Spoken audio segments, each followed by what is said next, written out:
I was brought up in the suburbs, in a small red house, under power lines, with my mum, my dad, my brother, and our bird, Jeanette. Dad used to be an acrobatic clown with my uncle. They were called the Flying Trapinos and toured the world, until my uncle slipped on his own sweat,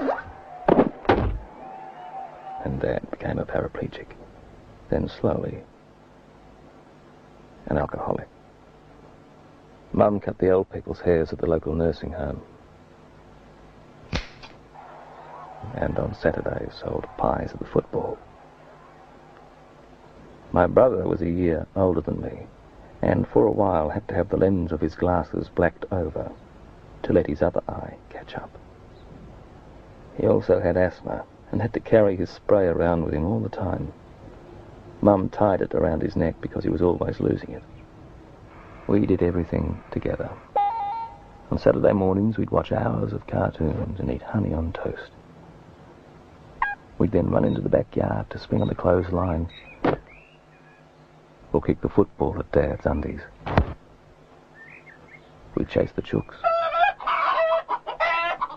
or burn insects with a magnifying glass. When we ran out of things to do, my brother would pinch money from Dad's wallet while he was asleep and leave a peppermint on his tongue. We'd then jump on our bikes and go down to buy lollies from Ruby's shop. Ruby was old and short-sighted. She had purple hair and big twisted veins on the back of her legs. I remember how her nipples poked out and looked like big walnuts. While she counted our lollies, my brother would try and steal something, anything. Once he took a pair of pantyhose, which he threw in the creek on the way home. Sometimes we'd visit Mum at the football and collect cans for money. My brother also collected cigarette butts and had 2 ice cream containers full of them. On the way home we'd try and find some fresh concrete to write our names in. We never put our last name. My brother put other people's names and even their phone numbers. If it was raining, we'd stay inside and draw. He was great at drawing. He drew all sorts of things. I remember a picture he drew of us standing by the letterbox. He didn't give me any arms. We also played with my brother's lizard Beef. Beef lived in his room and ate dead flies off the windowsill. Sometimes we'd feed him snails to eat as well. On Saturday nights, we'd have to have a bath together. Once my brother did a poo and was sent to bed without any baked beans. Sometimes I wish I was sent to bed without any dinner, especially when Mum cooked tongue. She said if we didn't eat our tongue, we'd be sent to a boys' home in the country where they'd shave our heads and make us eat tongue every day.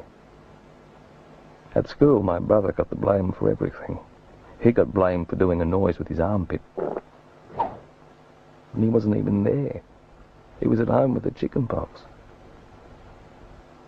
His best friend was Matthew Welch. Matthew Welch could turn his eyelids inside out and drink milk through his nose.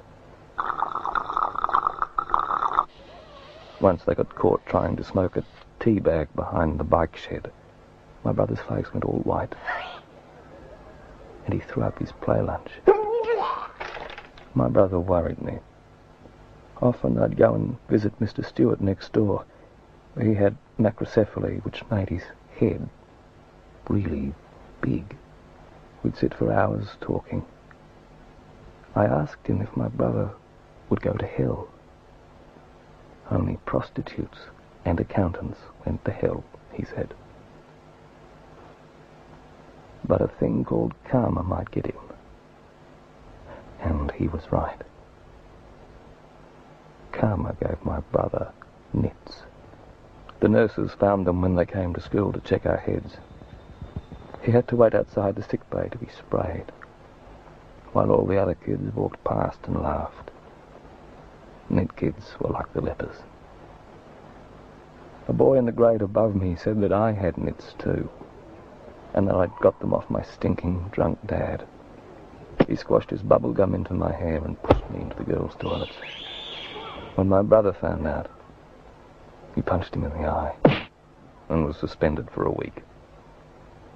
He didn't look for trouble. It seemed to find him. One of his chores was to bring Jeanette in at night and put a blanket over a cage. Once he forgot, and Mum found her the next morning, frozen to a perch. We had a funeral beside the compost, and everyone cried. Despite his problems, my brother struggled on and actually had a dream. He wanted to be an acrobat like Dad and would spend hours in the backyard practicing with Dad on the side, coaching through blurred eyes. One morning, I went into my brother's room to tell him about a colouring competition. He was lying, all still. He'd had an asthma attack. I sat and stared at him for a long time before I went and got anyone. His room was all quiet except for the sound of his lizard eating a fly. Memories of you I will always keep. God saw you were tired and put you to sleep.